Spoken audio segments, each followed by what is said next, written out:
WPHT-HD, WOGL HD3 Philadelphia. From the Cherry Hill Volvo Studios, where relationships matter.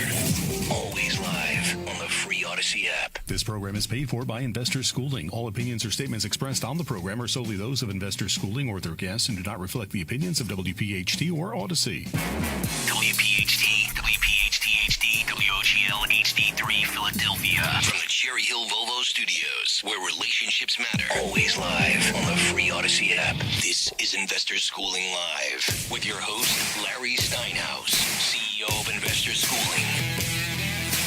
Good morning, everybody. Welcome to Investor Schooling Live. I'm about to throw Omri out of here because all he's doing is like making sure that I can't concentrate on what I have to do. No, concentrate. It's more important. Yeah, so let me start, okay? Okay, sure. All right. Mute. Okay, good. All right. Wait, hold on. I got to hit the mute button. Don't do it. Okay, now he's muted. There we go. Good morning, everybody. Welcome to Investor Schooling Live. Investor Schooling Live is transmitting, of course, from the Investor Schooling Studios right here in Investor Schooling headquarters. Hey, I'm Larry Steinhouse, and I am the CEO of Investor Schooling. Thanks for listening, and get ready to learn real estate investing, stock option trading, and so many more things about money that I bet you didn't know. Hey, you can call us anytime during the show with your questions. I muted Omri, so I'm going to have to give you the phone number. It's 855. He actually went over to Debbie's microphone. 1137. Again, it's 855-939-1137. You can shush me up, guys. So all right. This is not your typical financial show, is it? All right, wait, I got to turn Omri's microphone back on because you're interrupting my whole flow twice now. Okay. So at least let's No, I will shush. I have some questions, but I will wait. Let's at least let people know that what we do here, okay? It's important. We talk about money. Yes. We talk about finances. We teach. We talk about buying houses with no money. We talk about investments. We talk about the stock market, which, by the way, I can't believe the S&P popped over 5,000 the other day for just a moment. Actually, I think it closed over 5,000, which is amazing, too. And, of course, we talk about Omri's sexy voice. So if anybody wants to call in anytime about anything of any one of these topics, the phone number is 855-939-1137. It's 855-939-1137.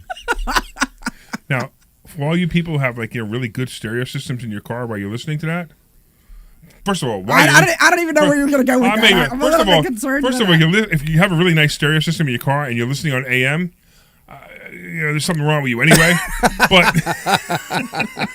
But okay. But assuming you have that really nice stereo system and you're listening to that voice, do me a favor, call in and let me know, how it felt. Okay, sure. I figured that's where you were going. Yeah, I was. I'm not going to go full Howard Stern on that one. Yeah. But yeah. But, you know what I mean? I was because you have a very deep kind of voice, and it's it turns the women on. Yeah. Okay, good. So if you feel pregnant after I'm saying the number, I'm not taking responsibility. It isn't exactly pregnant that they're going to get. Yeah, I know. That's so can you finish your part, please? I don't know if I can. That's the whole point. I don't even know if I can. What am I supposed to do? So, by the way, if you listen to the show for the first time, yes, this is a financial show. It is. And yes, we what we do is at Investor Schooling is we teach finances. We don't sell you any products. We just teach you education. We sell you education. We don't sell any other products. As a matter of fact, a lot of people come to us and say, hey, my financial advisor said this, and this. Can you check it over? And sometimes we agree, sometimes we don't agree, but we don't really care. And if we don't agree, we tell you to go back to your financial advisor and say, hey, this is a new piece of information. Maybe you should change my finances. Or we can tell you that, some of them are just really bad. And, we may recommend somebody else. Not that I don't care. It doesn't matter who you use. It doesn't matter at all. We recommend many of our friends, many of our students that do exactly the same thing. Yeah, and the only reason we do that, the only reason we recommend people that we know is because we know them. And we try them.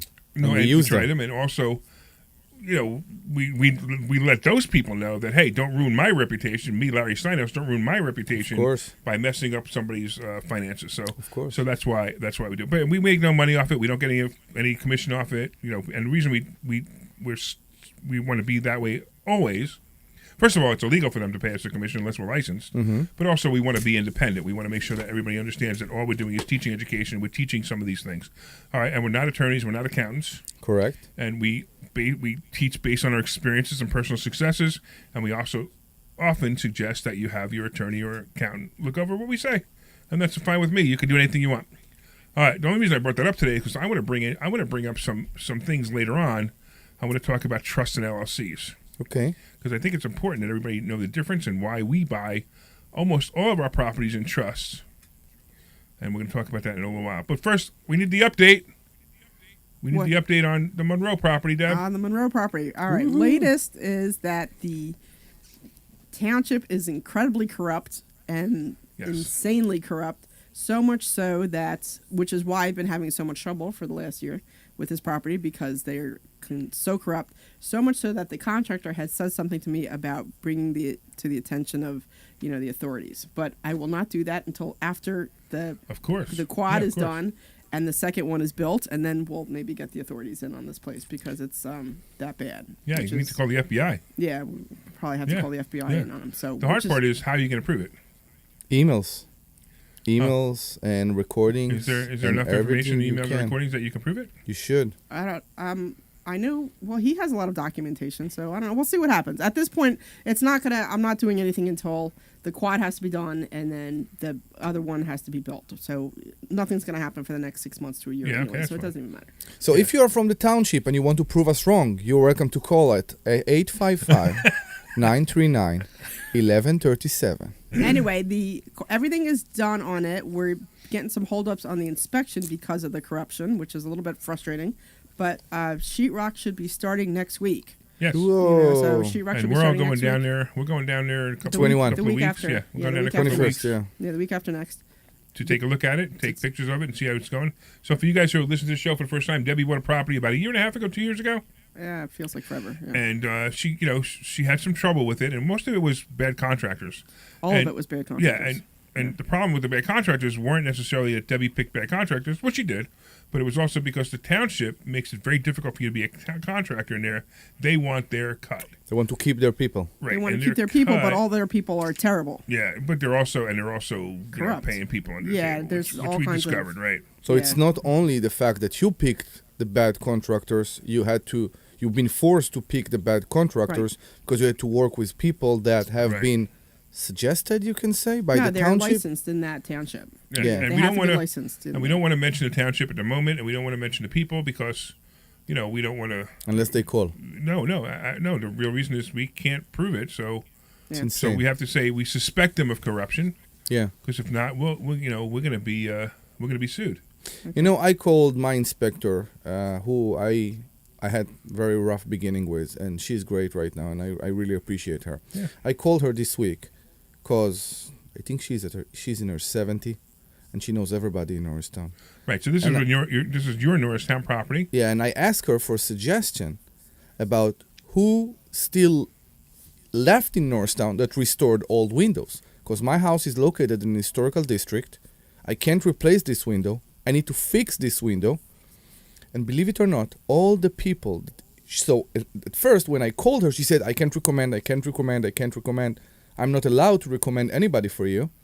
And then after research, I figure out that many other investors in the area, like me, has the same problem, that no, let's say old people that know how to restore those windows are left around. They all retired, they all are not with us anymore, and nobody knows how to do this job anymore. Oh, that's amazing. It's amazing. So now you have windows that have to be replaced or repaired, A wood window, and they can't be done. and it can be done. Actually, I know how to do them. Okay, we'll talk about it after the show. Yeah, there's a sneaky way to make them modern without anybody knowing. So there is a special caulk that you need to put around the glass, because it's Caulk, Omri. it's not. What? It's caulk. It's called caulk. I said caulk. What you want? It's called caulk. Debbie, I'm just saying. Debbie, it's come called on. caulk. Just say the phone number again and make Debbie feel better. I'm just saying, Omri, you really need to work on that part of. You your- don't say the L. The L is silent. It's. How do you say that? No, you're fine. You're fine. I am fine. Debbie's got a dirty mind. So the thing is, all the woman has dirty mind, and then they say it's us. It's the same of thing. course, but Debbie has a dirty mind. She thought you were saying something else. I'm talking That's about. what it says. I'm All talking right. about ceiling windows, and she's talking about her bedroom. I don't know why is it like that. I don't know either. So anyway, you need to fix the caulk. I need to fix the call. and it's not the regular one. Glenn, are we still on the air? We are, because you've said nothing wrong. No, I think we're off the air. You've got people driving their car going now. What the world are we listening to?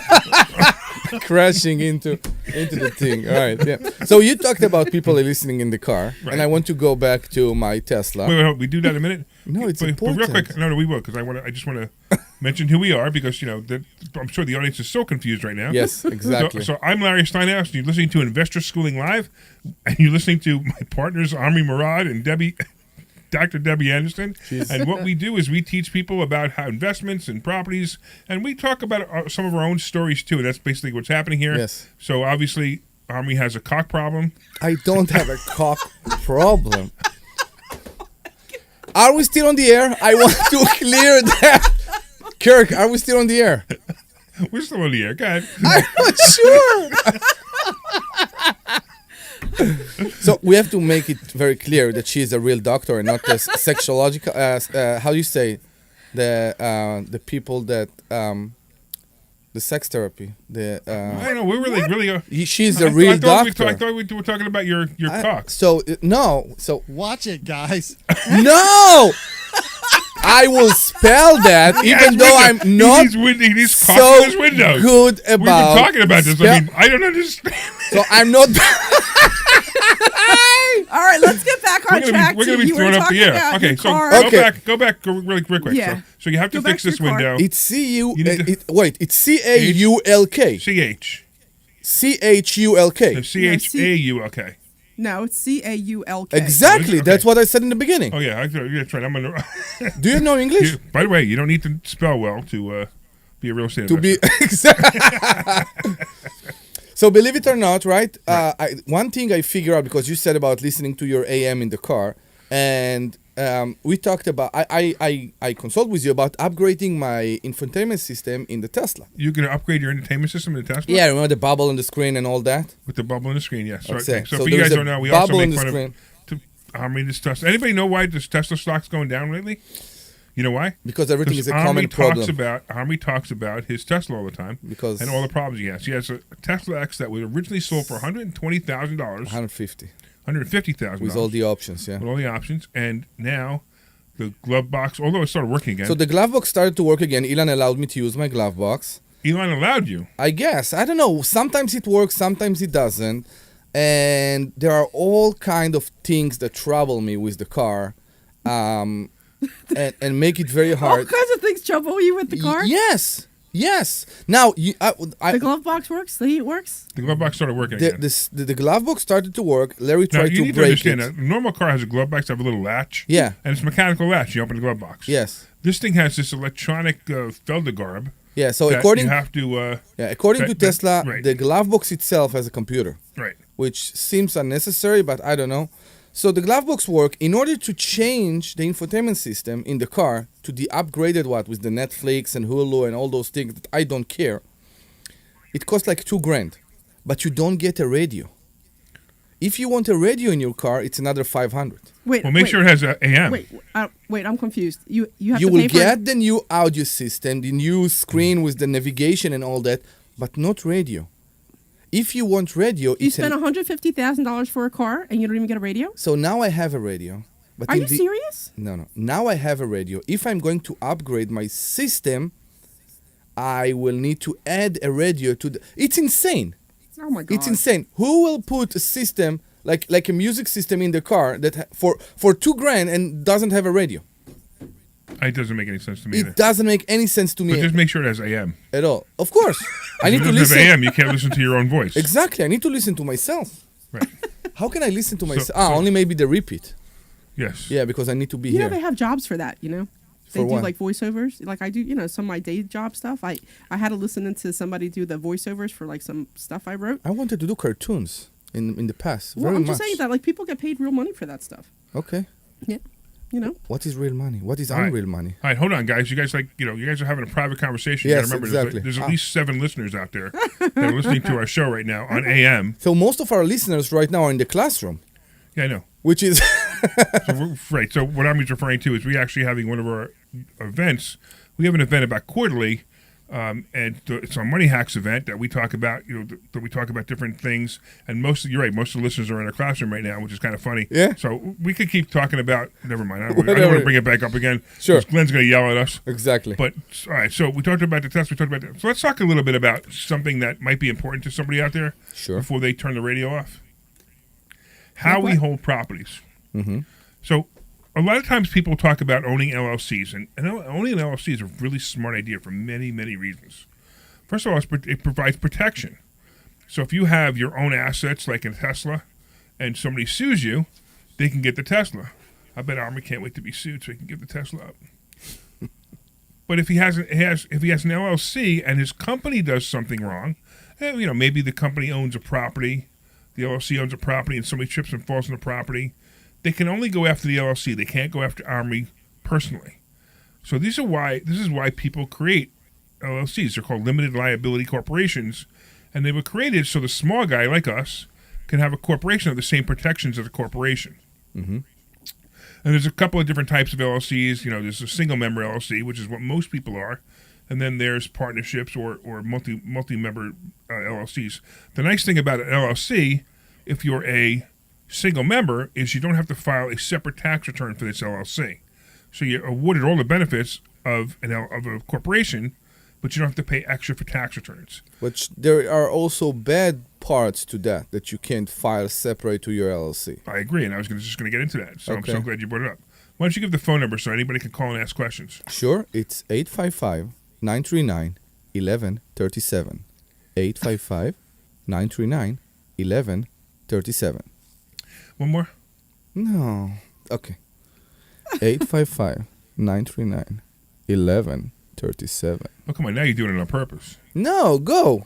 Okay, so one of the negative sides of filing your LLC with your tax return is that now, if you ever need your tax return to, for example, you want to buy a house and you want to go to the bank and use that money, and go to a bank to qualify, and the LLC is losing money, the bank now sees that the LLC is losing money. Yeah. But if you're an employee of the LLC, you don't have to tell them you own the LLC. You have to just tell them you're an employee of the LLC, and that can be a benefit.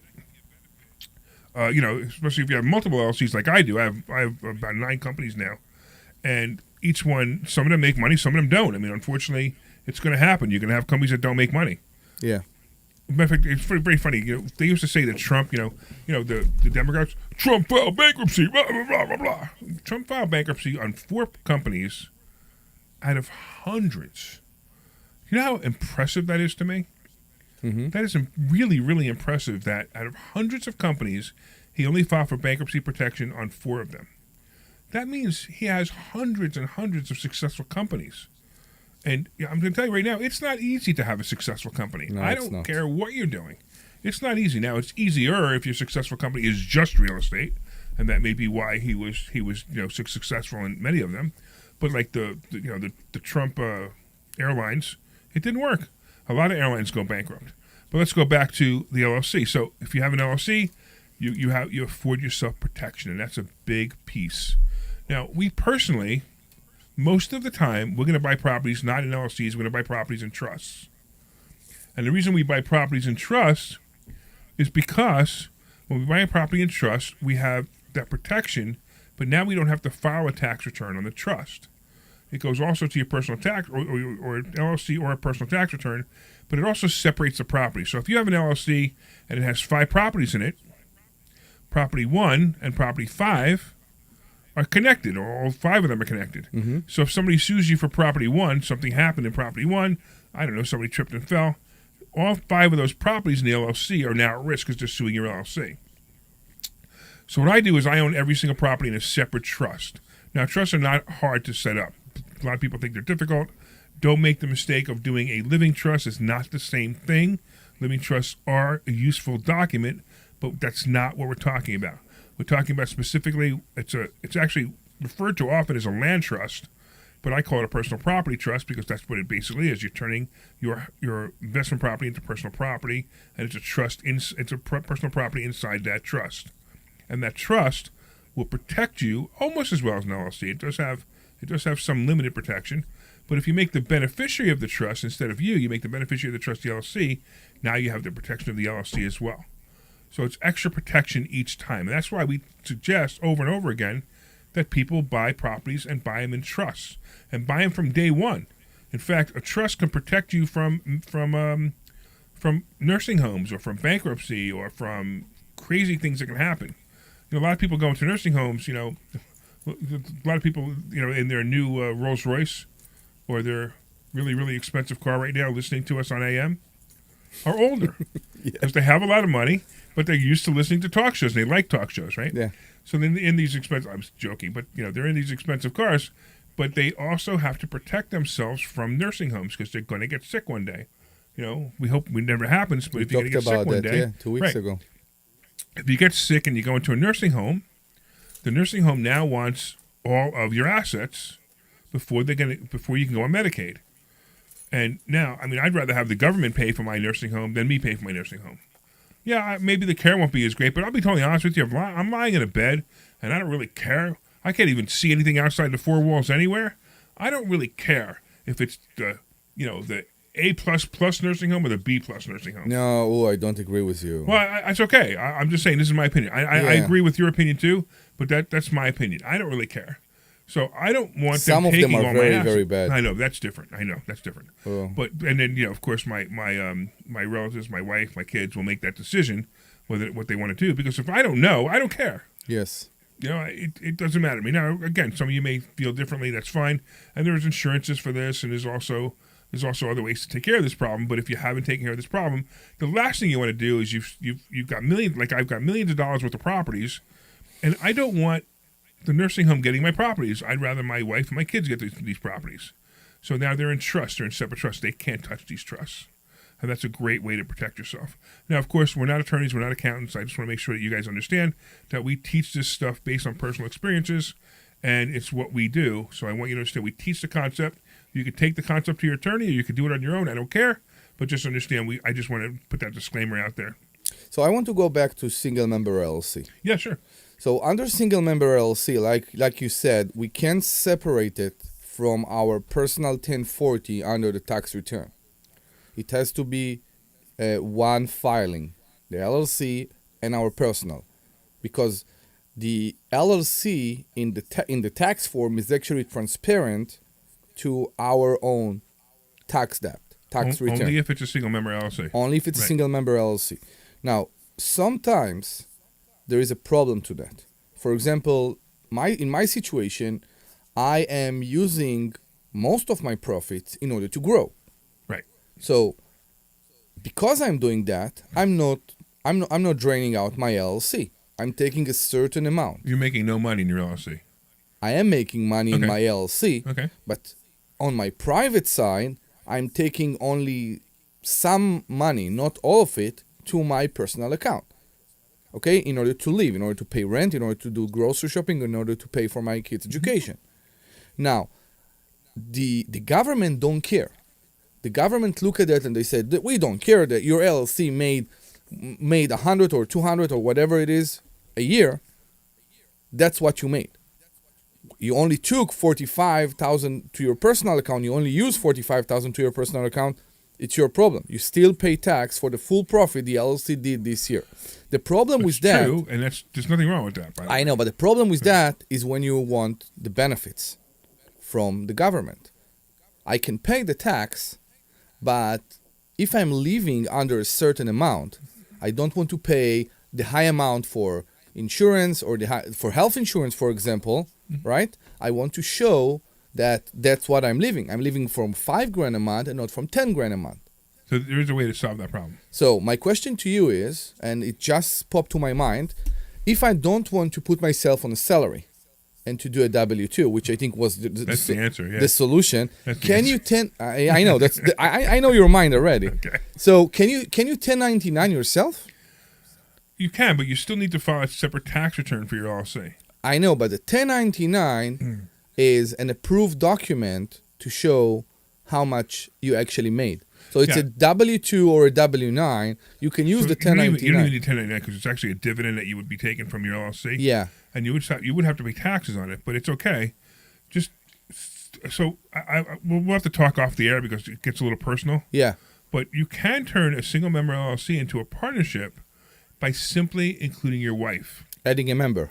Adding a member, which is your wife. Yes. Which is already technically a member. Yes, correct. If anything happens to you. But you have to also trust that your wife, if the company becomes a multi-million-dollar company and your wife's a member and you get divorced or something else happens, then you gave up half your company because she's a member. So you just have to keep that in mind when you're doing things like this. Now I do it, so it's funny, and it's even like with investor schooling, which is actually that's actually a DBA. We're actually called School of Investment, right? So at the moment, it's a single member, but I have like Dr. Deb is my partner, but it's not worth it for Dr. Deb to be on the paperwork yet for her sake.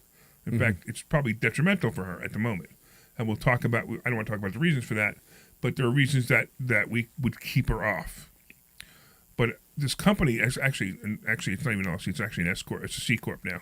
So I do have to file a separate tax return intentionally Because it's a C corp. because it's a C corp. I understand. So you could create whatever fits you. Now we're going to give you, if you come to investor schooling, of course, these are some of the things we teach. We teach business, we teach LLCs, we teach trust. But I'm going to tell you, we teach 50-foot overviews of just those items.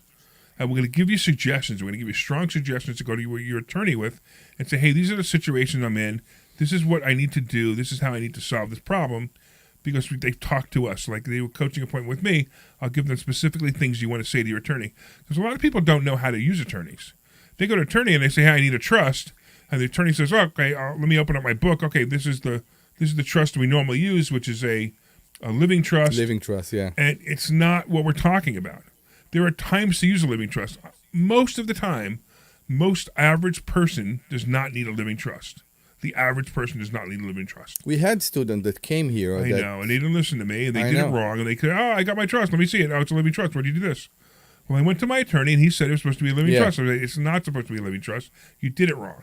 And you paid the attorney $5,000 to $7,000 to create this living trust, and it didn't do anything I said that it was going to do. In fact, it actually harmed you in some ways. Yeah. So this is part of the reasons why we have conversations with the students first, because when you go to an attorney and you don't know what you're talking about, same thing when you go to a financial advisor, right? So you go to a financial advisor and you talk to them about mutual funds. You go to a financial, hey, I got $200,000 I'm getting from my 401k. What do I do with it? Oh, put it in a mutual fund. Well, how do you know to put it in a mutual fund? Have you discussed what the guy's needs are? Have you discussed, how you can, what other things you can do? I mean, I make fun of the word fiduciary all the time because by law and by SEC law, a fiduciary can't tell the truth. It's illegal. It's illegal for them to tell the truth. Unless it's their product. Unless it's their product, right? Yes. So if a financial advisor has 5 products, and there's a 6th product out there that they know of, that they won't make any commission on if they sell it. They don't even care. But they actually sit down and go, hey, listen, we have these 5 products, and none of them are the right product for you. But there's something out there called whatever XYZ. It's thing. not that it's not profiting them. It's illegal for them. It's illegal for them to even talk about exactly. it. I can get it. It's unbelievable. So they could actually. I mean, if they actually said to the client and actually said the truth, they say, "Hey, we have these 5 products." Now, remember, most financial advisors have more than 5, but I'm using it as an example. We have these 5 products, and there's a 6th one out there. Go talk to anybody. I don't even give them a name. Yeah. Go talk to somebody about that product. Guess what happens to that person who did that? They lose their license. It's insane. I don't get it. So there are times where, like, I'm arguing with financial advisors about how real estate and lending money to real estate investors is so much better than a mutual fund. Yeah. I mean, you could get 8 to 10% right now. You get 8 to 10% guaranteed against real estate by lending money to real estate investors. And you can do it inside your IRA because they won't tell you that. Financial advisors won't tell you that you could take your money inside an IRA. It has to be a Roth, no? It doesn't matter. Ah, really? It's self-directed. So it could be a self-directed Roth or a self-directed traditional IRA. And you can lend it to a real estate investor, and the money stays in the Roth in the same rules. You have to have a custodian. We had Carl Fisher a couple of weeks ago talking about Comma Plan, and you have to have a custodian to do it, but it's great. It's the smartest way. In many cases, it's the smartest way to make money. And another thing is, like, people taking their RMDs, their required minimum distributions. One of the greatest things to do is do it in real estate. If you do it in real estate, what will happen is you get monthly checks every month, and that could be your RMD, and now your IRA doesn't go down in value, which is what the government wants. The government wants your IRA to go down in value, but your IRA won't go down in value because you're taking the rental checks or the payments from the loans that you took from your own IRA. Right. And again, these are all the things we teach. I know. It's amazing. All right. Give the phone number real quick. 855-939-1137. 5 times. 5? 5. Oh, my God. I want some callers. I want somebody to call me right now. Yeah. If somebody calls after the break, we're going to take a break in a minute, but if somebody calls me after the break and they have any intelligent question about anything we talked about, I'm going to send them a book. Okay, good. So you guys know call about us. my book. My book is called Money Hacks, and the subtitle of my book is because everything you think you know about money is wrong, and a lot of these topics are discussed in that book. You know that they can't keep the book on Amazon. They sell out so fast that Amazon is constantly out of it. Barnes & Noble is constantly out of it. Amazing. It is pretty wild. That's how quickly these things are selling out. And So- I go to events now. I go to real estate events now, and people are like, "You're Larry Steinhouse. You wrote that book." I'm like, "Yeah." And they're like, "I read that book. That book is really, really good." I'm I like, know. "Thanks." And I'm like, it's amazing to me that this book is actually doing what it's supposed to do. So we went to the expo, I think 2 weeks ago. Right. It was, and a guy said, and he came to me and he said, "This is so much better than the previous money hacks." I said, "What are you saying?" He said, "There was another money hack that was written, I don't know, by someone else, and he didn't like it at all. And then he read yours." Right. So And what basically happened when I came up with the title Yeah. Money Hacks, I researched it. There were no books with the name Money Hacks. Yeah. So it takes about a year and a half to 2 years to get a book written and published and all that stuff, right? In that time, another book came out called Money Hacks. Yeah. And it's really just a book about, like, how to save money on purchases. Okay. You go to the supermarket and you use coupons. That's basically what that book's about. So so now my book comes out. I'm like, I'm competing against another name that's the same exact book, Exactly, yeah. which is a real problem, right? So that's a problem. Then we've got people who are then you got another book that just came out also under the same title, which is kind of weird too. But two. mine's the orange book. Okay. And mine's the good one. All Good. right. I agree. So 855-939-1137. 855-939-1137 is the phone number. And if you guys want to call in, you could do that. Please. I have a funny feeling that I just got a call that came through that was somebody on Facebook. So I have a feeling that the call forward is not working. Ooh. But I'll fix that in a minute. So we'll fix that right after the commercial. So let's go to commercial and I'll fix that. This is Larry Steinhouse with Investor Schooling. Are you afraid of the Great Reset? Well, the Great Reset won't apply to those who own real assets. At Investor Schooling, You're clear for 2 minutes, and your hard out, Larry, is 10:57:20. Thank you. including stocks, stock options, and even the basics of cryptocurrency. Yeah, Larry, I changed your heart out to 57:20 because we started 10 seconds before the hour. Okay. How you can attend a complimentary class this Thursday. InvestorSchooling.com. This is Larry Steinhouse, and you have probably heard my radio shows and listened to my great advice on how you can make more money and pay less taxes. Well, I just finished writing a book on all things I teach at Investor Schooling and on my radio shows. This book is called Money Hacks, and you want a copy of this book, and you can pre-order this book wherever books are sold. Look for Money Hacks by Larry Steinhouse. Hey, it might even be a tax deduction. Order Money Hacks by Larry Steinhouse wherever books are sold, and come see me is a at tax Investor deduction. Schooling. I know. This is Larry Steinhouse with Investor Schooling. The opportunity to tax, yeah. retire with a great big amazing. real estate portfolio is coming quickly, and you want to learn how to do it. We all know the downturn is around the corner. What does that mean to you? You need to learn how to take advantage of this opportunity, like how to buy discounted properties with absolutely no money out of your pocket. Can it be done? Yes, it can. Can you learn how to do it? Yes, you can. Go to InvestorSchooling.com and find out how you can attend a complimentary class this Thursday. InvestorSchooling.com. This is Larry Steinhouse with Investor Schooling. Are you afraid of the Great Reset? Well, the Great Reset won't apply to those who own real assets. At Investor Schooling, we teach you how to own real assets like real estate, gold, silver, and other investments, including stocks, 15 seconds. even the basics of cryptocurrency. We even teach you how to pay thousands less in taxes legally. So go to InvestorSchooling.com and find out how you can attend a complimentary class this Thursday. InvestorSchooling.com.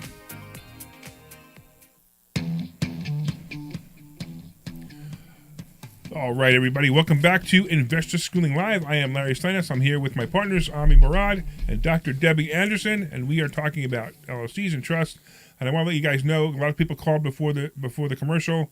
For some reason, the call forward wasn't on, so you got my voicemail. But tell you what, call in now because we fixed it. 855-939-1137. 855-939-1137 is the phone number, and you can call in right now. So the two people who called, I know a couple of people online. I could see them were calling. I know Liz was one, so Liz, feel free to call in. And real quick, somebody online has a question I thought was interesting. So it looks like Marcelo said, when you're transferring funds from a business account to another business account, it is not a taxable event. You're putting one from one right pocket to the left pocket, correct? At least that's what my accountant has me doing. All right, technically, yes, but here's the problem. That's called churning funds. And that could be a real problem if you're not putting from one account to another, if you're not telling that account what you're doing.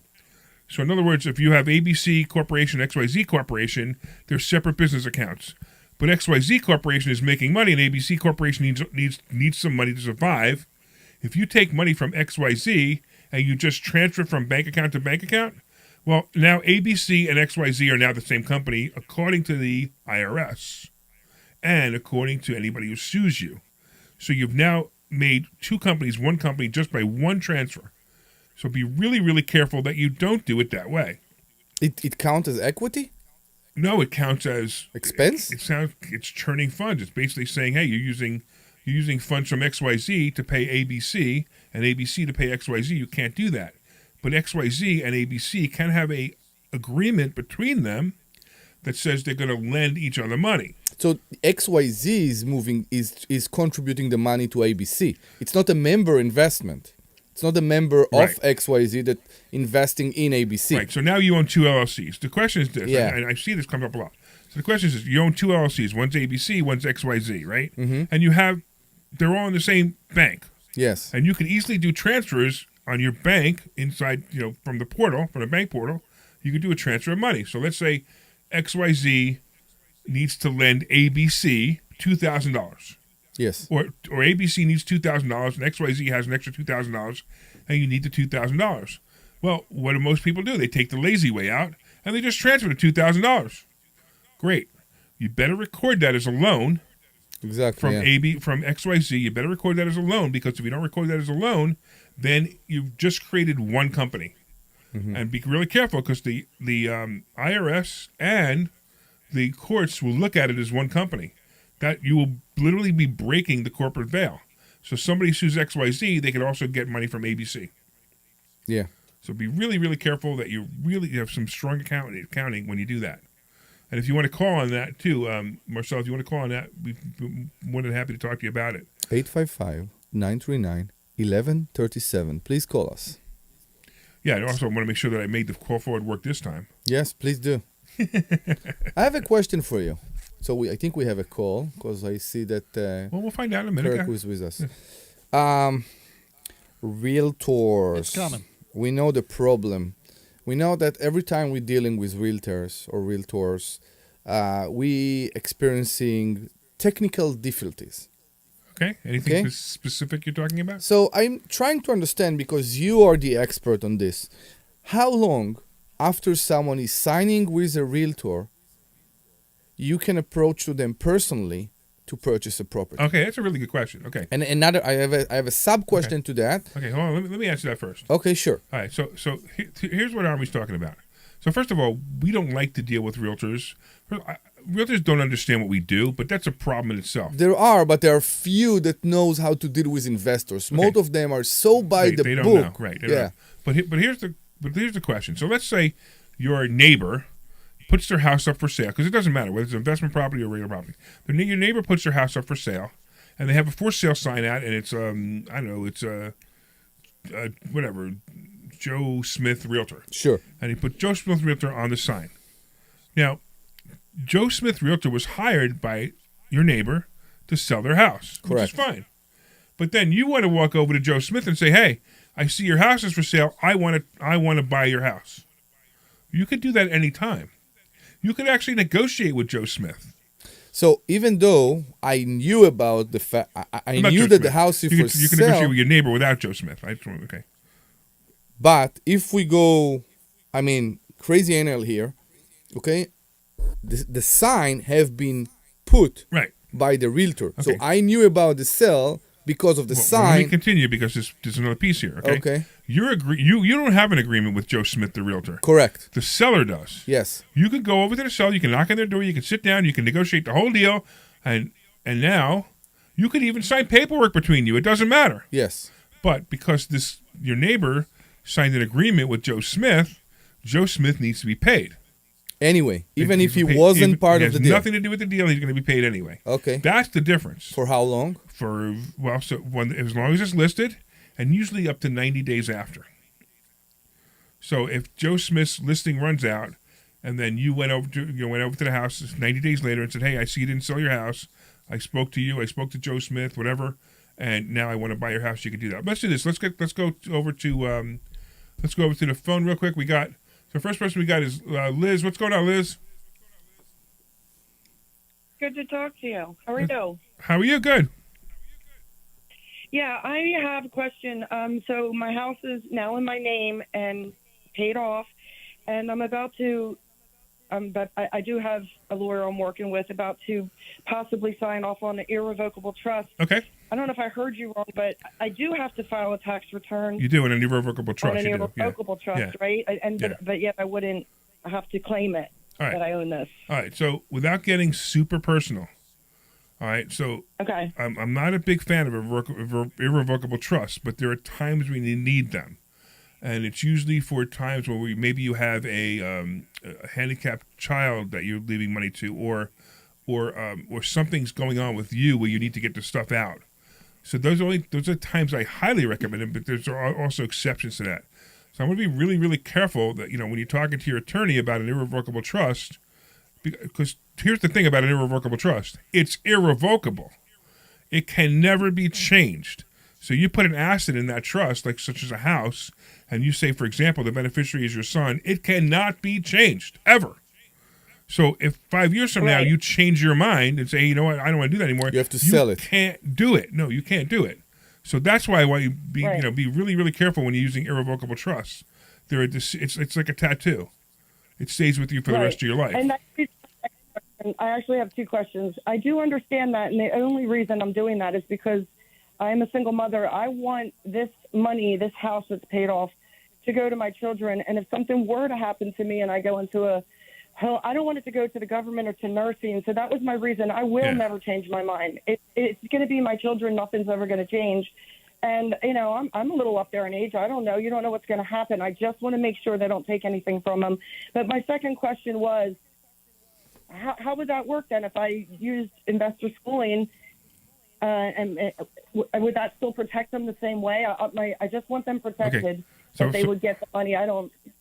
Yeah. So real quick, Yeah. Investor Schooling is an education company. We don't do this stuff for you. But just there are some other choices you can make to protect this house.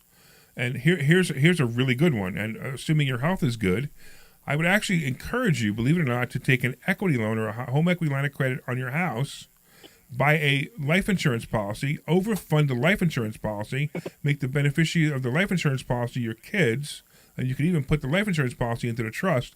And this way now you got money growing in multiple ways. We talked about this another time. We talked about how life insurance can protect you, and your house is protected because it has a mortgage against it. Because they can't take it, they can't take all the equity because the house is protected. That's just another way. Now, again, I just came that off the cuff, and I want to make sure that anybody listening understands that that's just another way. It doesn't necessarily mean it's the right way for Liz.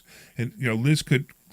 I didn't sit down with Liz. I didn't talk to her one-on-one. I didn't ask her every single question that I would have to ask her. Her attorney asked her probably more questions than I did, but I also would encourage Liz to come to me, talk to me about the different ways you can do this, and then go back to her attorney and say, hey, listen, I also found that I can do this, I can do this, I can do this, I can do this, and I can do this. Correct. Why would I just do this one choice? Yes. Which is irrevocable. You know what I mean? You got it? Did we lose Liz? Lose Liz. I know. I think we lost Liz. All right, so let's go to Marcella. What's going on, Marcella? Hey guys, thanks for taking my call. You got it. I had a question. I'm actually going to change my question here. So probably more of an important question to ask. So me and my partner, we run a flipping company. We do about 30 flips a year. Nice. We also have a rental portfolio of 16 units and counting. So we're slowly growing. Nothing crazy yet, but everything's great with my partner. But how is a good way to protect each other? Like, let's say something would randomly happen to me and I drop dead tomorrow. Yeah. Like, how does my family get, my 50% of all the rental properties and everything that we've built? Like, how do we protect ourselves, for me or my partner? So these are super questions. These are really important questions you could ask. We were just there. Yeah, you should always talk about when you have a partner. Always. So the first question is, do you have it in an LLC? Are you guys both members of the LLC? Yeah, we have two LLCs. One is where we run our flipping company through, and the other LLC is where we hold all our rental properties. And you're both equal members on both LLCs? Yes. Okay. I assume you have an operating agreement? Yes. Okay. Is it a good operating agreement, or is it a templated operating agreement that just says we're here, we're in the flipping business, and this is what we do? That's okay. Transferring you to my I know you don't know because most people don't. That's okay. So this is what I want you to do. I want you to go back. Okay. Our LLC was drafted by an attorney, so I'm pretty sure it's not a crappy operating agreement. No, I said templated. I didn't say crappy. I would ask you, it's templated. Is it a 1 page or is it a 10 No, page? it doesn't matter. It doesn't matter how many pages it is. It's a templated operating agreement, which is what they 20 need. pages. This is what they need. They need a templated. So most attorneys will give you a templated operating agreement because you need the operating agreement in order to have a legal LLC. So they create. But you didn't talk about these things with your attorney. You didn't say, hey, what happens if I die? What happens if he dies? Right? At the time, we didn't. Right. Okay. So this is what I'm going to suggest you do. You need to sit down with your partner and you just say, hey, what do we really want to happen if this happens? Because like Omri and I own a mobile home park, and I don't want Omri's wife as my partner if anything happens to Omri. Okay, so we haven't even finished it yet, but we are placing something called a buy-sell agreement. So you want to put this in, write this down. It's called a buy-sell agreement, and what that means is upon Omri's death or my death, the other person has to buy the other one out. They have to buy the family out. Now, if we assume that, let's say number one, let's say maybe the corporation doesn't have the money to buy the other person out, you could put a payment schedule in there. You could also buy life insurance. This is a really good way to do a buy-sell agreement. Is under the LLC? Buy life insurance. Yeah. Really? So the LLC could buy life insurance. I was thinking about having our LLC fund a life insurance policy for the both of us. So in the event that happens, absolutely. And here's the cool part: the LLC could fund the life insurance policy, but you could still own it separately. So if you ever dissolve the company, you still own the life insurance, because I would recommend, just different kind of life. If you think it's going to be short-lived, I would use term. If you think the company's going to go on for a long, long time, I would buy whole life insurance, and I would overfund it. But we're getting into a whole different topic right now. But either way, either term life or whole life, it doesn't matter. But also disability. So if one of the partners gets disabled and can't work anymore, maybe one of you guys is the contractor, and all of a sudden he's not working, he's sitting in bed, it's bad that he's sitting in bed, but he's sitting in bed not being able to work, and you got to hire somebody to do the work that he was doing. Well, that's not right either. So you may also want to have a buy-sell agreement that talks about disability as well. Gotcha. Well, and you know what you need to do, right? You need to come to investor school to learn all that. I'm sorry, ask again? No, I just said thank you for creating some clarity. You got it, man. And stop by the school one day and let us know how you make it out. Because I'll tell you what, if you're doing that kind of work, appreciate it, man. We'd love to have you even speak one day. Oh wait, you know what we need here? You want a copy of the book, Marcella? Sure, man. I loved it. I love a book. All right, cool. So we're gonna have Kirk is gonna take your information when you hang up. Before you hang up, he's going to take your information and we're going to send it to you. And then definitely stop by. So if anybody out there wants to stop by and learn this stuff, go to investorschooling.com. You can RSVP for this Thursday night's class. That's investorschooling.com. And you can learn how to do the stuff we're talking about. Mm-hmm. Hey, I'm pretty smart, huh, Dr. Deb? Hey, not too bad. Am I as smart as you? You're a doctor. Well, I'm really good in like one area, and you're really good in another one, so I think we're good. Although I wouldn't be giving you an honorary degree or anything, but you're pretty smart with it. So the honorary degrees I don't do. Referring to the beginning of the show, I'm not sure what she's meaning. What? So. What are you talking about? What are you talking about? He doesn't know what an honorary degree is. Oh, you don't know what an honorary degree is when somebody says, "Hey, I think you're so smart. I'm going to give you a PhD. Now you're Dr. So and so." Right. What? Yeah. Some universities. Who can do that? The Queen of England? No, universities do Anybody that. can They'll do give it. Yeah, they'll give Really? you honorary Debbie degrees. could call you Dr. Omri if she wants. No, I don't want. No, to. it's like usually universities. So they give I you want. honorary degrees. Yeah, I want to go back to the conversation we had about realtors. Okay. What happens if you start to work with a realtor? Right. Okay. You start to negotiating with them about purchasing a house. Right. And it doesn't go well. Right. Okay. The price is not right. The terms are not right. The realtor is not responsive. You can't work with them. Okay. So are you the buyer or the seller? I'm the buyer. Okay. Let's say I'm the buyer. I just want to. This is the deal that we're working on right now. Let's make it simple. one of them. Let's make it I'm simple. trying to understand. Right. If I started to deal with the realtor, am I obligated to continue working You with the have realtors? no obligation to that realtor whatsoever because you have no contract with them. At all. Right. Unless you signed a buyer brokerage agreement. Okay. Which I know you didn't do. No. Because nobody does them. Because as smart realtors have you sign them, but this guy didn't do that. Okay. So now you can talk. By the way, it doesn't matter if the property is listed with a realtor. You can talk to the seller anytime. Now the realtor will say, "How dare you? You can't talk to them." I can talk to them until they say to me, "I have a realtor. I have a realtor. Talk to them." And then he basically, the seller now shut you down. I know, and that's said, why. Go back to the realtor. But that's why they work so hard to hide the seller. Right, but it's not hard. Yeah. I mean, you can find out who owns I the know, property. I know. So, like the example we were giving a little while ago with the neighbor, you could buy the house anytime. Yes. And just the guy may owe the realtor some money. Okay. So the realtor will come after the seller. Maybe. Okay. Maybe, but they have an obligation if it's under contract to sell it with the realtor and they sell it by themselves. Is it related? Unless they excluded. So is it related to how you found out about the property? No. It doesn't matter. It has nothing to do with you. It's all about the seller. It doesn't matter if it's because of the sign or if it's because my neighbor told me I'm selling the house. No, it doesn't matter. As soon as they have a written contract with the seller, the realtor has a written contract with the seller, the realtor expects to be paid by the seller if the house sells. It's amazing. So if I'm selling my house right now, and I'm telling my neighbor that, and the next day, a realtor come and I put a sign and I sign with a realtor, right? Mm-hmm. And my neighbor said, "You know what? I'm buying your house." He didn't go with the realtor. He never deal with the realtor. He haven't heard about me selling the house from the realtor. I still owe the realtor. Unless you tell the realtor to exclude him. So the next day, you said to the realtor, "Listen, it just so happened I was talking to Dr. Deb, and Dr. Deb's going to buy my house, maybe, but I just want to let you know that I'm negotiating with Dr. Deb by myself. Personally. And this one's an exclusion. So if I sell it to Dr. Deb, you get paid nothing." And he'll go, "Okay." And you have to put it in the contract. You have to put it in the contract. Yeah, okay, understand.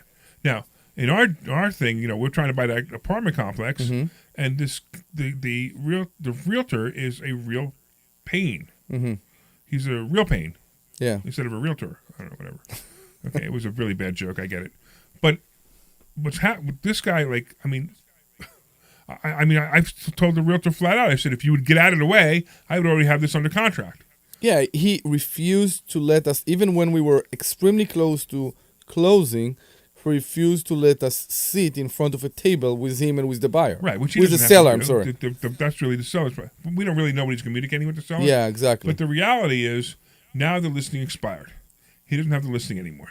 Yeah. So I've said to you several times, we need to talk to the seller. We will. We'll do it this week. Mm-hmm. We need to talk to the seller directly and say, "Hey, do you still want to sell the property?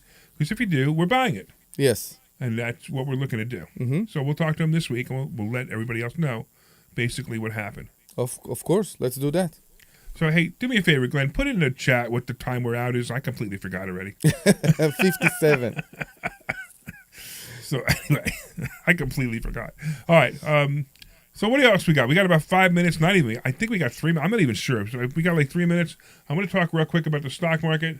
I want to talk about the fact that the S&P actually closed on Friday at 5,026. That's incredible. Now, the crazy part about this is, of course, we were supposed to go into a recession with Biden. Mm-hmm. It didn't happen. Right? I mean, it's almost over for Biden. Biden can't possibly be president much longer. Possibly by election. Never or say by never. We don't know. Yeah, exactly. Or Never by say something never. else. So we're supposed to go, and we didn't. He claimed his memory is good. Yeah, but how does he know? He can't remember. Exactly. But that's what he says. So now we're at 5,000 with the S&P. We're actually, the Dow is breaking records. The Nasdaq will probably break records soon. So the stock market's on fire. But I will say that coming now, from about now on, we're going to see the stock market drop. But it's not going to be a substantial drop. I've been waiting for the 1,000-point drop. I haven't seen it. I'm surprised. We did have a 400-point drop, but it came back the other day. So it's amazing to me that this market is just continuously on fire. It is what it is. I mean, you come to investor schooling, we'll teach you stock options, we'll teach you how to invest in the stock market. Remember we had a student in the school the other day who just picked some random stock that he saw it was a meme stock on Reddit or something. He picked some random stock and he had 4 times his money in 3 months. And we were trying to convince, everybody in the room was trying to convince him to sell that stock. And we don't know if he's going to sell it or not, but I'm afraid that if he doesn't sell it soon, he's going to be really sorry. We just spoke about it this Thursday. Yeah. He's going to be really sorry. But this is what we do. We also analyze the stocks too, so it's kind of fun. We also see crypto. Bitcoin once again is at almost 48,000. Wow, that's amazing too. How it went so high so fast again? Because there's ETFs now that are going to be able to invest in Bitcoin, and that wasn't allowed a while back. So that's basically what happened. I can't invest in Bitcoin. I don't know why. I did. I actually invested in Ethereum for a little while, and I made some money on it. I didn't make a whole lot. I mean, I probably made $10,000 investing in Ethereum and Dogecoin. Yeah. But who cares? It's just a weird thing. But then I got friends like Todd Alt. If I don't know if anybody knows who Todd Alt is, but Todd Alt is a major Bitcoin player. He's got serious bit mines. A company called BitNile, and he's killing it. All right, I don't even know. I think we got 30 seconds left. I'm so glad you guys are here. If you guys want to go to Investor Schooling, go to investorschooling.com. You can sign up for a complimentary class. I want to thank both Kirk and Glenn for helping us out today. You guys did great. I want to thank all the callers for calling and asking some cool questions. Of course, we got a book going out to Marcelo. Liz, if you call back, we'll get a book going out to you as well.